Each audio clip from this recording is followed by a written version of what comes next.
lives in lace, leather, crystals, diamonds, and dreams. She's in her mid-20s and likes supplements and secrets. She writes all these songs for me, but I wrote Petunia Pie song though. Do you wanna hear it? Yeah, okay. Hey, hey, hey, hey, hey, Petunia Pie.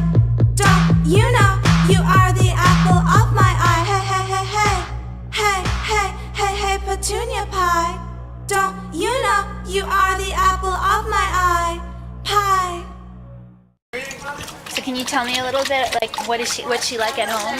Oh, she's great. I mean, she just likes to hang out when she's in the house.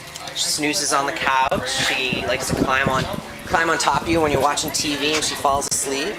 And she gets along great with all the other dogs. Play in the backyard all the time. She loves going to the dog park. Yes, and she loves her name, Petunia! Petunia! Petunia! Those ears are so great. Right?